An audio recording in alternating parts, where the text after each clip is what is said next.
Assalamualaikum warahmatullahi wabarakatuh. Innal hamdalillah nahmaduhu wa nasta'inuhu wa nastaghfiruh wa na'udzu billahi min syururi anfusina wa min sayyiati a'malina. Man yahdihillahu fala mudhillalah wa man yudlil fala hadiyalah. Asyhadu an la ilaha illallah wahdahu la syarikalah wa asyhadu anna Muhammadan abduhu wa rasuluh. Allahumma shalli ala nabiyyina Muhammad wa ala alihi wa ashabihi ajma'in wa man tabi'ahum bi ihsanin ila yaumiddin. Amma ba'd.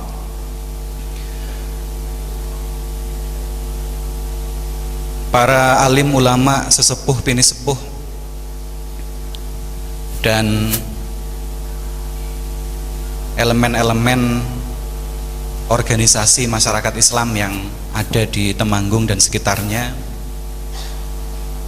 para hadirin, ya, bapak-bapak, ibu-ibu, adik-adik, saudara-saudara, baik dari kalangan masyarakat maupun para pedagang di pasar ini, juga bapak-bapak dari instansi pemerintah yang berkenan untuk hadir di dalam pengajian ini. Alhamdulillah, pertama marilah kita panjatkan syukur kita kepada Allah bahwa pada kesempatan yang baik ini, di pagi yang sejuk ini, Allah Subhanahu wa ta'ala memberikan nikmat kesehatan dan keluangan waktu kepada kita untuk bisa hadir di masjid ini. Nun sewu, barangkali buat saya ini pertama kalinya saya mengisi di sebuah masjid yang juga bertepatan dengan sebuah pasar. Saya agak kaget kemarin ketika Pak Suwondo menghubungi, kemudian saya tanya lokasinya di mana. Ternyata beliau memberikan gambaran ini di masjid tapi sekaligus di pasar.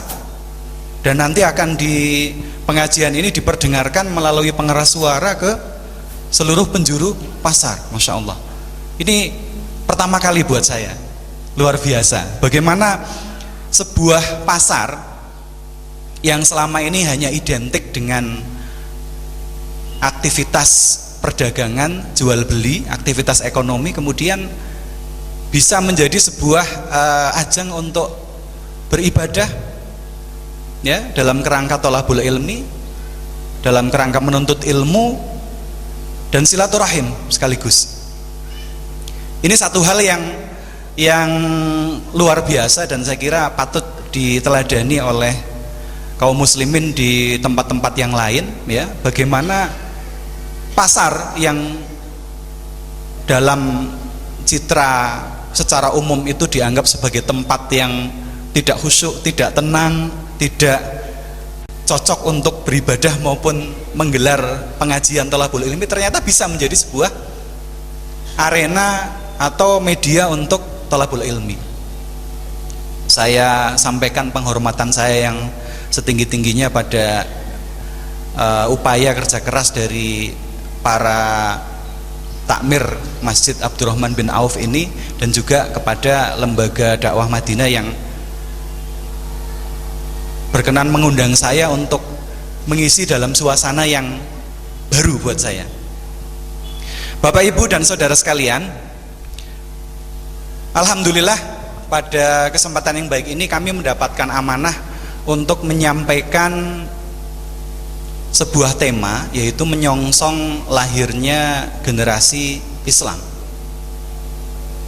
Satu tema yang nyun sewu ini kalau tidak kita bumikan ini serasa di awang-awang, rada muluk, ya. Menyongsong lahirnya generasi Islam. Menyongsong niku kados pundi, generasi Islam itu seperti apa? Namun saya kira Majelis Dakwah Islam Indonesia ini memilih tema menyongsong lahirnya generasi Islam ini terkait barangkali dengan momentum bulan Muharram. Nggih, Pak. Kadosipun ngaten nggih. Yaitu sebuah kesempatan bulan di mana Rasulullah dan para sahabat radhiyallahu anhum Ya.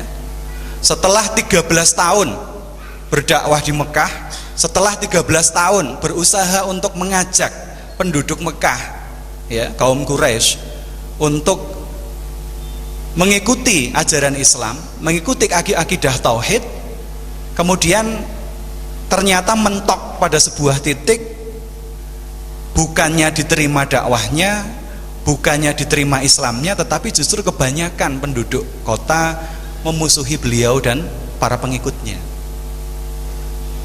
Tidak hanya sekedar menolak dakwah, tidak hanya sekedar memusuhi, bahkan sampai ke taraf mereka sudah melakukan ancaman-ancaman fisik, ya, penyiksaan, intimidasi dan sebagainya kepada Rasulullah dan para sahabat. Dan kemudian pada saat itu Allah memerintahkan kepada Rasulullah dan para sahabat untuk melaksanakan apa yang disebut sebagai hijrah. Hijrah niku secara bahasa pindah. Dan betul-betul Rasulullah dan para sahabat pindah dari Mekah yang suasananya sudah kurang nyaman, kurang aman untuk berdakwah, kemudian beliau dan para sahabat pindah ke kota lain yang dahulu dikenal sebagai Yathrib dan belakangan diberi nama yang baru yang lebih bagus oleh Rasulullah, yaitu Madinatul Munawwarah atau Madinah. Kebetulan bertepatan dengan nama lembaga yang menyelenggarakan acara ini. Ini sebuah momentum yang bersejarah. Sampai Khalifah Umar radhiyallahu anhu ketika menyusun kalender Islam, ketika Islam sudah berkembang, kemudian diperlukan sebuah kalender untuk menata jadwal kehidupan masyarakat Islam. Ketika hendak dimulai dari mana kalender itu sebagai bulan pertama, maka Khalifah Umar memilih dari peristiwa hijrah, karena pentingnya peristiwa hijrah ini bagi penataan dan kemudian pembangunan generasi Islam yang kelak akan menemukan kejayaannya. Dalam peristiwa hijrah kita membaca, kita mendengar banyak kisah yang luar biasa, ya. Ada para sahabat yang harus sembunyi-sembunyi meninggalkan rumahnya untuk berpindah mengikuti Rasulullah dikarenakan mereka khawatir terhadap keselamatannya. Ada seorang sahabat bernama Suhaib, ya, yang dikenal juga sebagai Suhaib Ar-Rumi karena beliau bukan asli penduduk Mekah tetapi pendatang dari kawasan yang dikuasai oleh Romawi sehingga disebut Suhaib Ar-Rumi. Beliau datang ke Mekah, aslinya itu tidak punya tempat tinggal, tidak punya harta benda, orang biasa. Kemudian selama beberapa tahun di Mekah, beliau berhasil, ya, berdagang, berniaga, mengumpulkan harta sedikit demi sedikit sampai beliau menjadi salah satu orang yang kaya di kalangan penduduk Mekah. Ketika perintah untuk hijrah datang, maka beliau kemudian mempersiapkan semua asetnya, kemudian dicairkan.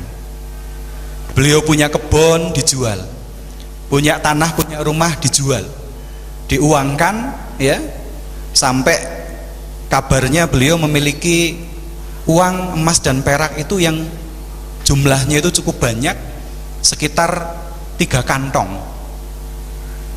Kemudian beliau membeli kendaraan, ya, onta untuk dinaiki sekaligus membawa bekal yang dia bawa. Beliau berangkat bismillah untuk hijrah menuju Madinah. Tetapi di tengah jalan ternyata Suhaib Ar-Rumi ini dicegat oleh orang-orang Quraisy yang hendak menghalangi rencana hijrahnya para sahabat. Dicegat, ditanya, Suhaib, sampean mau kemana? Saya mau ke Yathrib. Mau apa? Saya mengikuti dawuhnya Rasulullah untuk hijrah, untuk pindah ke sana. Bukankah selama ini juga orang-orang Quraisy sudah tidak suka menghalangi dan bahkan mengganggu dakwahnya Rasulullah? Kemudian orang-orang Quraisy ini menyampaikan kepada Suhaib, Suhaib, kamu itu dulu datang ke Mekah ini nggak punya apa-apa, kamu nggak punya kekayaan, kamu nggak punya harta benda, dan sekarang kamu jadi orang kaya. Kekayaanmu adalah dari kota kami, maka kami berikan kepada engkau dua pilihan. Kamu batalkan, jangan ikut-ikutan Muhammad dan para sahabatnya, pindah ke Yathrib, atau silahkan kamu boleh pergi ke sana, tetapi seluruh hartamu yang kamu miliki tinggal di sini, tidak boleh dibawa. Kamu dulu datang ke Mekah nggak bawa apa-apa, kamu pergi dari Mekah jangan bawa apapun. Ini pilihan yang sulit. Bertahun-tahun berdagang, ngumpulkan ya rupiah demi rupiah kalau di sini, kemudian sudah bisa dapat banyak, dicairkan sampai dapat uang emas dan perak 3 kantong. Kemudian dipilih, mau hijrah, tinggalkan semua hartamu, atau tetap di sini, jangan pergi dari kota Mekah. Pilihannya antara mengikuti dawuh ya Rasulullah atau kehilangan seluruh hartanya. Tapi keimanan yang ada dalam diri seorang Suhaib Ar-Rumi ini luar biasa. Beliau tahu kalau beliau menolak dua-duanya, pasti beliau akan disakiti secara fisik, bisa jadi dibunuh. Kalau beliau sayang eman-eman kepada hartanya, beliau berarti tidak taat kepada dawuhnya Rasulullah. Maka kemudian dengan mantap beliau menjawab, baik, kalau begitu saya tinggalkan semua harta dan perbekalan saya, biarlah saya pergi dari Mekah dengan tidak membawa apa-apa, seperti dulu saya masuk ke Mekah juga tidak punya apa-apa. Masya Allah, luar biasa. Harta yang banyak, perbekalan yang sudah disiapkan untuk ya namanya mau pindah kan, nanti yang kebayang harus nyari rumah baru di Madinah, harus mencari pekerjaan baru. Dia pedagang, dia butuh modal untuk memulai berdagang di Madinah, tapi semua beliau tinggalkan. Beliau datang ke Madinah betul-betul tidak membawa apa-apa. Disambut oleh Rasulullah SAW, dibilang oleh Rasulullah, ya Suhaib, kamu sudah melakukan perniagaan yang sangat menguntungkan. Untung gimana? Bukankah dia kehilangan seluruh hartanya? Tapi kata Rasulullah, Suhaib sudah menukar seluruh hartanya dengan keuntungan yang berlipat ganda yang luar biasa di sisi Allah Subhanahu wa ta'ala. Ini contoh seorang Suhaib yang harus meninggalkan seluruh hartanya. Dan Suhaib bukan hanya satu-satunya, banyak yang kemudian meninggalkan hartanya, rumahnya, kebunnya, uangnya, dan yang lain-lain. Maka kalau kemudian setelah Rasulullah dan para sahabat tinggal di Madinah, kemudian mereka melakukan serangan dan gangguan terhadap kafilah dagang Quraisy, itu secara hukum internasional, kebetulan saya dulu belajar hukum dan konsentrasi saya hukum internasional, apa yang dilakukan oleh Rasulullah dan para sahabat dengan mencegat kafilah dagang Quraisy itu punya alasan. Rasulullah bukan membegal, bukan merampok, tetapi sebelumnya ketika hijrah terjadi, para sahabat sudah dirampas hartanya, dirampas kebunnya, dirampas rumahnya, Bahkan yang sudah sempat mencairkan, sudah menjual aset-asetnya, ketika mau pergi ketemu orang-orang Quraisy dirampas juga. Apa yang dilakukan oleh Rasulullah ketika mencegat kafilah dagang Abu Sufyan di Badar itu bukan pembegalan atau perampokan, tetapi menuntut kembali hak kaum muslimin yang dulu dirampas oleh orang-orang Quraisy. Ada alasannya. Ada sahabiah yang ketika berangkat untuk berhijrah diganggu, putri Rasulullah sendiri. Beliau berangkat naik onta, kemudian beliau dalam kondisi mengandung, sedang hamil, diganggu. Ontanya itu diganggu, dicambuk sehingga ontanya kemudian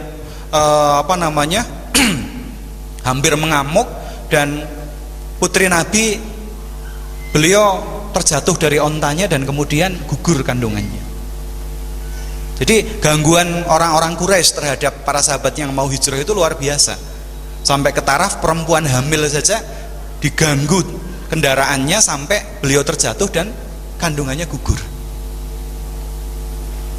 Ini dari kalangan sahabiah, pengorbanannya luar biasa. Ya. Untuk mengikuti dawuhnya Rasulullah, pindah sampai kandungannya gugur. Mereka tidak mengindahkan, tidak menghormati seorang ibu, seorang perempuan yang sedang hamil. Ini kisah-kisah sedihnya. Kisah-kisah yang menakjubkan juga terjadi ketika hijrah. Ketika Rasulullah dan para sahabat datang, para muhajirin, orang yang pindah, muhajir, sementara mereka disambut oleh orang-orang Islam di Madinah yang disebut sebagai Ansor, kaum penolong.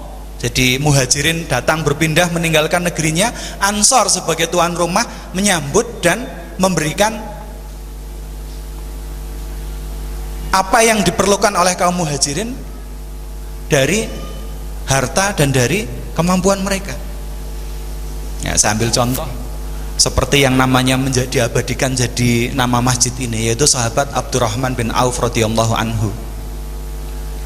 Beliau datang termasuk tidak membawa harta benda, disambut oleh saudaranya dari kalangan Ansor, kemudian langsung saudaranya itu menyambut, wahai Abdurrahman, saya dan kamu bersaudara.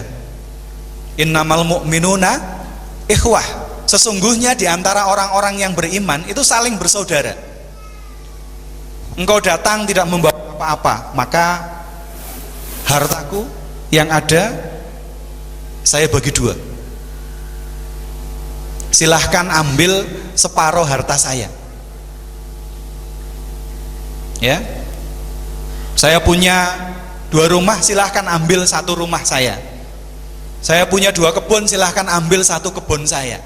Saya punya harta sekian, separuh buat kamu untuk memulai kehidupan. Jadi Allah Subhanahu wa taala tidak membiarkan kaum muhajirin begitu sampai ternyata saudara-saudara mereka dari kalangan Ansor sudah menyiapkan bantuan. Persaudaraan yang luar biasa. Ada pengungsi langsung datang ditawari separuh dari harta si tuan rumah.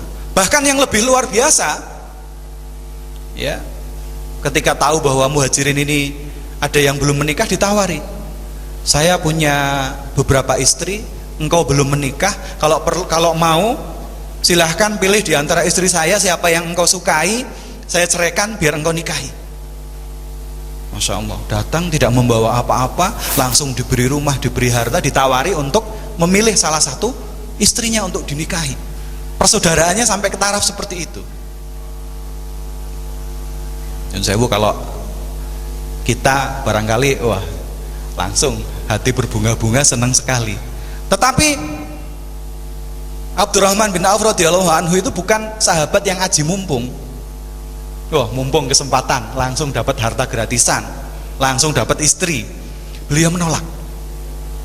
Maaf, bukan saya tidak menghargai pemberian Anda wahai saudaraku, tetapi Saya tidak memerlukan itu.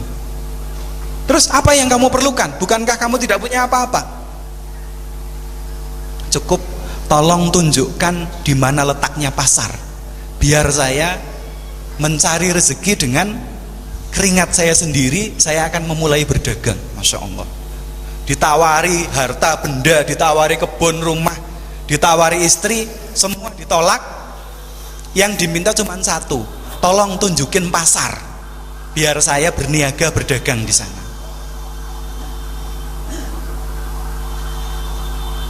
Dan luar biasa, seorang Abdurrahman bin Auf radhiyallahu anhu, salah satu sahabat yang utama, termasuk di antara 10 sahabat yang pertama kali masuk Islam. Beliau kemudian ya dengan seizin Allah kemudian kerja keras beliau untuk berniaga. Dalam waktu singkat beliau termasuk pedagang yang sukses dan kemudian berhasil mengumpulkan harta sehingga termasuk di antara sahabat yang paling kaya. Ini membenarkan apa yang menjadi pilihan dia. Ternyata dia tidak mau tergantung kepada orang lain. Kemudian ketika dia memilih untuk berniaga, dalam waktu singkat dagangnya sukses, jadi kaya raya.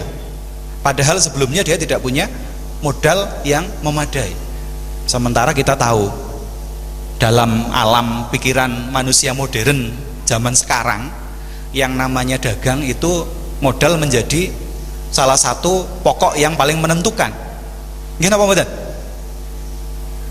Seorang pedagang bisa berhenti berdagang, modalnya habis. Tetapi seorang Abdurrahman bin Auf ternyata dari nol kemudian beliau bisa jadi sukses. Beliau pernah ditanya, ada seorang sahabat yang bertanya, wahai Abdurrahman bin Auf, apa sih rahasianya kamu kok dalam berdagang itu sukses, lancar, rezekinya melimpah? Beliau menjawab, saya mengamalkan 3 hal. Terkait perdagangan, yang pertama, saya tidak pernah menolak tawaran, peluang, keuntungan meskipun sedikit. Terus Abdurrahman bin Auf menika anggenipun dagang mboten pilih-pilih. Wah, ini untungnya gede, ambil. Wah, ini untungnya tipis, nggak mau. Beliau tidak seperti itu. Sepanjang ini ada keuntungannya meskipun sedikit, beliau ambil dagangan dan kemudian beliau jual. Dengan tidak pilih-pilih, ternyata itu membuat perniagaannya berkembang dengan pesat.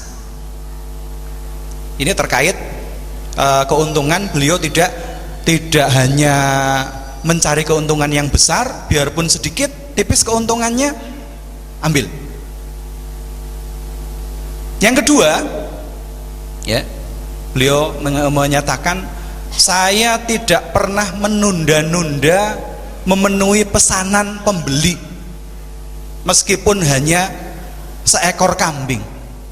Jadi ternyata di antara yang beliau perdagangkan itu adalah hewan. Ya, beliau tidak pernah menunda untuk memenuhi pesanan meskipun hanya satu barang yang dipesan. Kalau tadi itu beliau melihat peluang meskipun tipis, ambil. Yang kedua adalah meskipun pembeli hanya beli satu barang, beliau tidak menunda pelayanannya, langsung dipenuhi haknya. Ini masalah pelayanan. Kita tahu ya, bahkan di era modern saat ini ketika orang itu cenderung individualis, yang namanya pedagang yang pelayanannya bagus pasti akan lebih dicari oleh pembeli.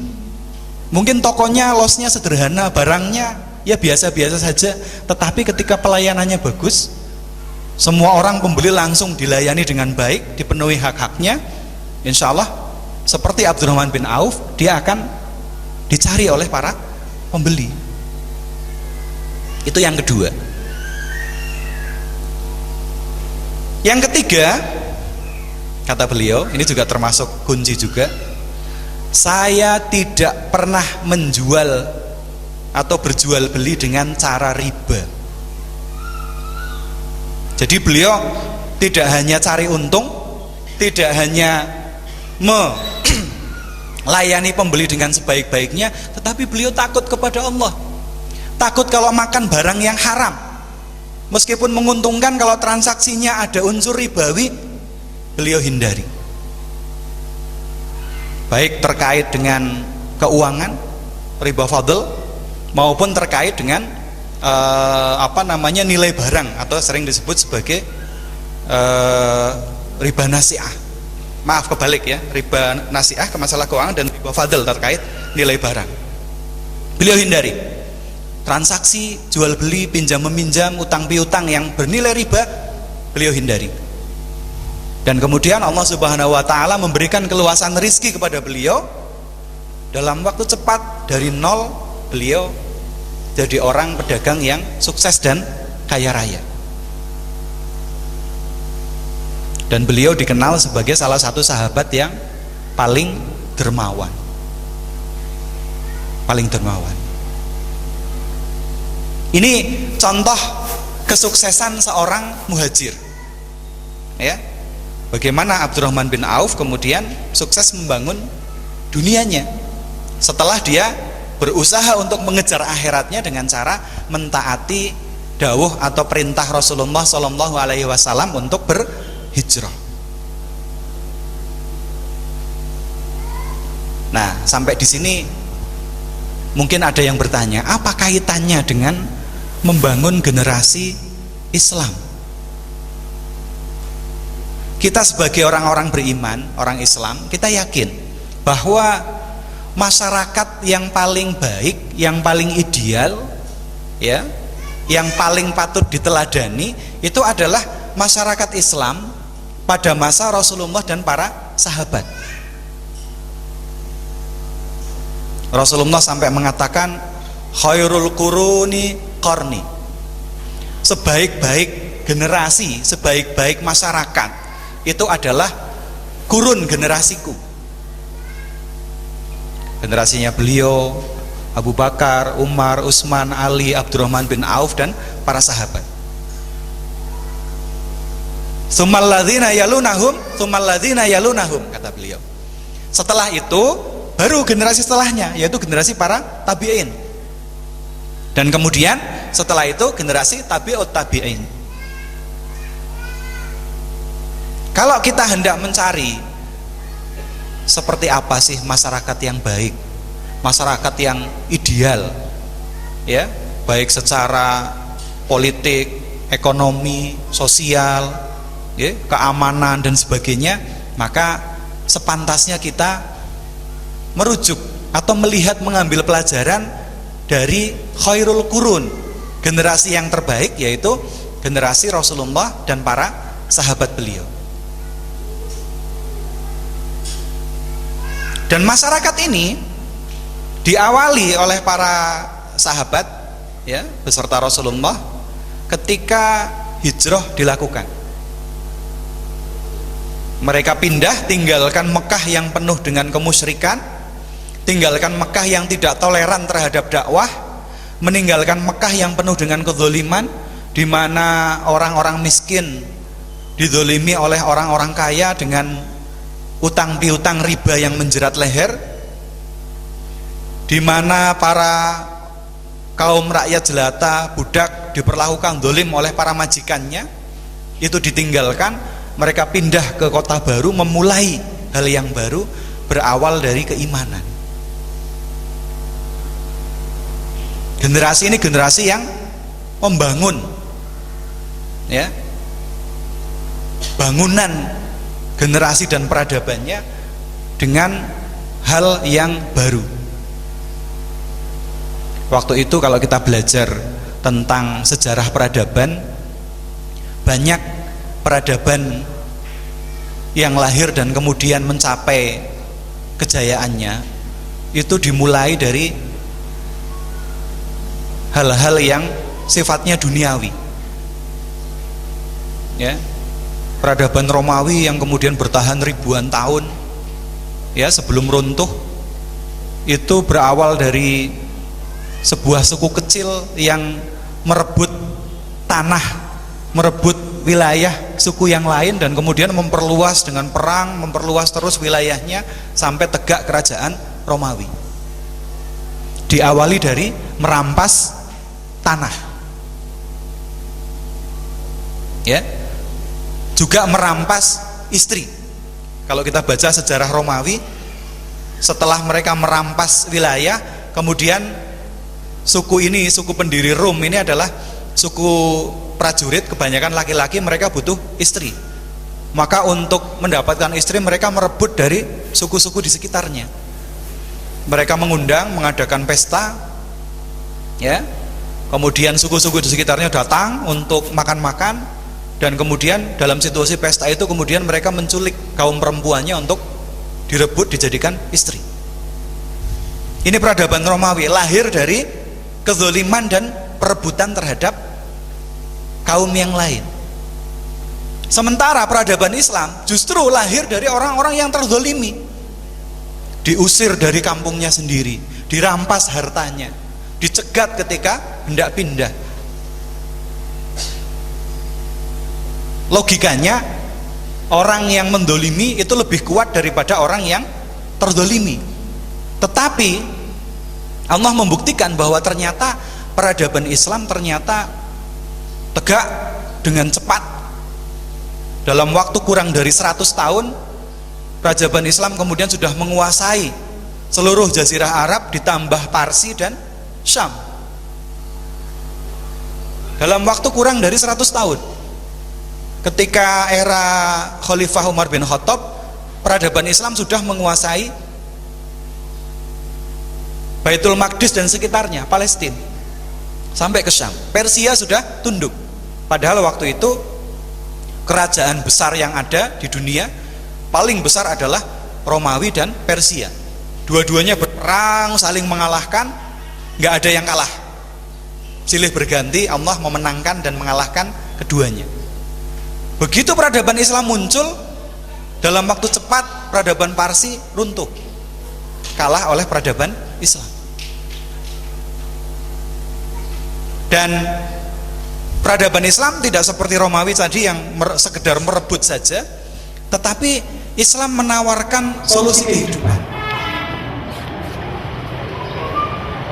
Ketika pasukan Islam datang ke Persia, dicegat oleh pasukan Parsi, jenderalnya yang bernama Rustum mengundang utusan dari pasukan Islam untuk berunding.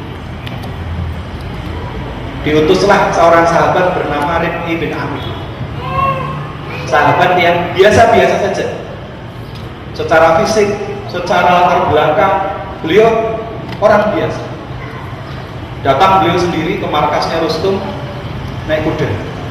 Markasnya Rustum itu luar biasa, tendanya itu dihiasi dengan kain-kain sutra, kursinya dibuat dari kursi-kursi yang bagus dengan bantalan-bantalan empuk yang berenda benang-benang emas. Kemudian ketika masuk ke dalam tendanya Rustum ini, semua orang harus membungkuk. Semua orang harus turun dari kudanya dan kemudian membungkuk di hadapan Rustum. Rib'i bin Amr tidak.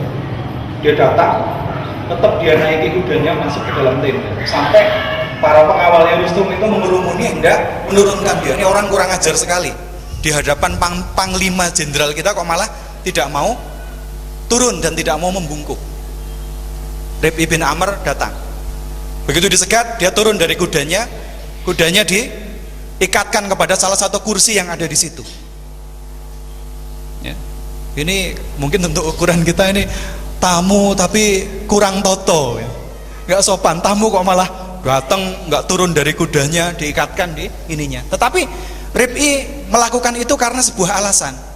Orang Parsi itu memuliakan para bangsawannya, para raja dan para pembesarnya itu seperti dewa-dewa, seperti sesembahan. Mereka bahkan menganggap rajanya itu adalah titisan Tuhan. Maka untuk meretas budaya yang sebenarnya tidak baik ini, budaya yang musyrik ini, karena menundukkan diri secara berlebihan kepada manusia, Rib'i bin Amr justru menundukkan secara demonstratif. Dia tidak turun dari kudanya. Kemudian semua perwira-perwira dan tentara Rustum itu mereka duduk di bawah, sementara Rustum duduk di singgasana yang tinggi kayak saya ini. Sebenarnya saya lebih nyaman kalau duduk sama seperti jenengan.